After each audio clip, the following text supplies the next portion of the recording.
Hey everybody, it's Brock and we got a brand new episode of All About, and today we got a coral in place and it is a very easy one to take care of.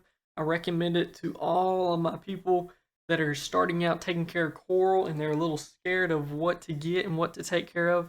And these guys are perfect for anyone that is just starting out or people that are super experienced. They have some great colors on them and they grow very easily. These are the green star polyps, or as other people like to call them, the GSPs. Prices on them, you normally shouldn't spend any more than about $10 on a little frag.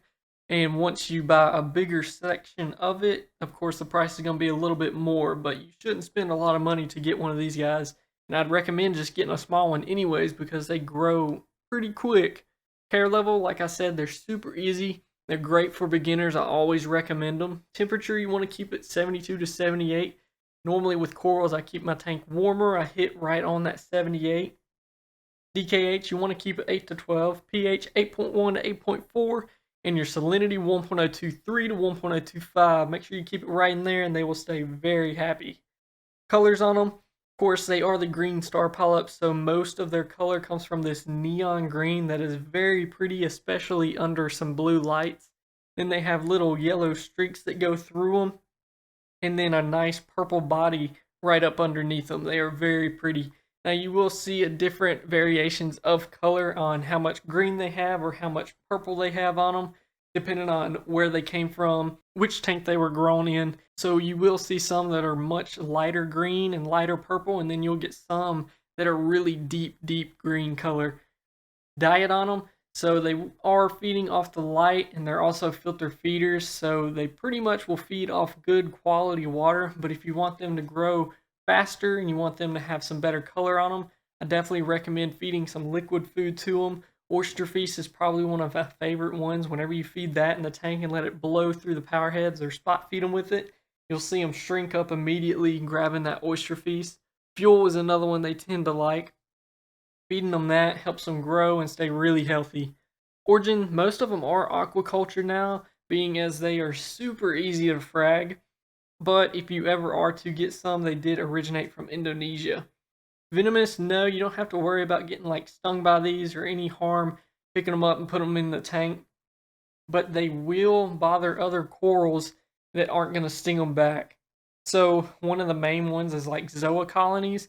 If star polyps tend to get out of hand, they will grow over the top of the zoas and then they'll just block light from them.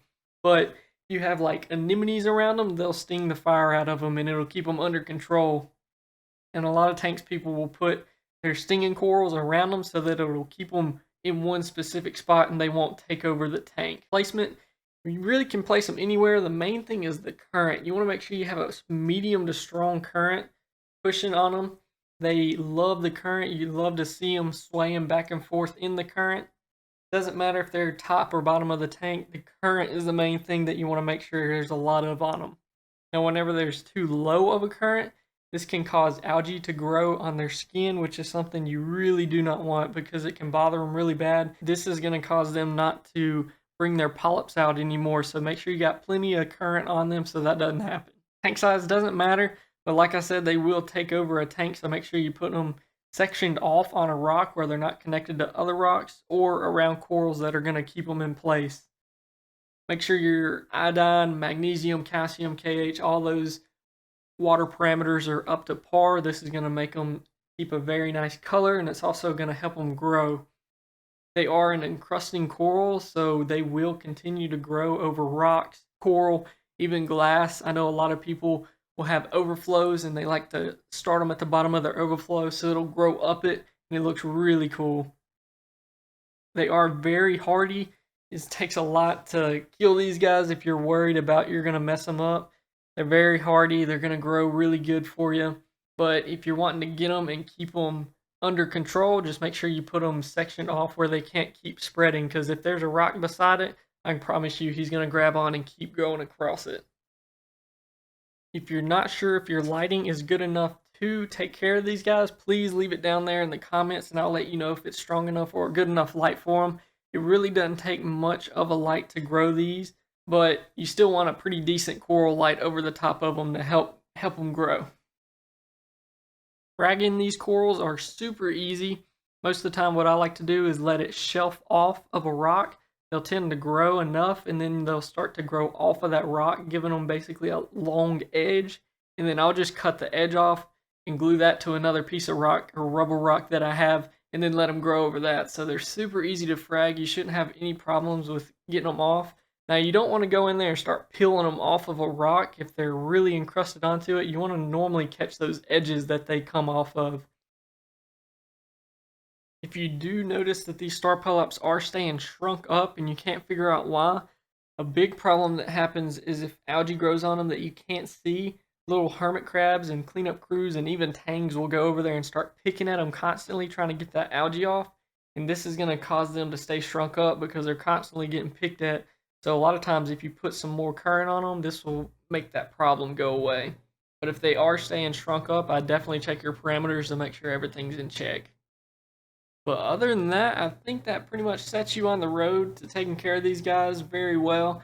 There's not much to talk about because they are a very easy coral to take care of, great for beginners. They are very hardy and they grow very easily, but almost too easy, so you want to make sure you keep them under control. You don't want them to take over your tank and that be the only coral in your tank. But other than that, I hope you all have a good day. Thanks for coming by, checking out the video. Make sure to watch my other ones down below. I got a bunch of coral videos that you can check out if you're wanting to dip your hands in that area of the saltwater hobby. Other than that, please send some comments down below if you got any more questions about how to take care of these guys, what kind of lighting you have, anything like that. I'm glad to answer it. Hope you all have a good rest of your week, and I will see y'all later.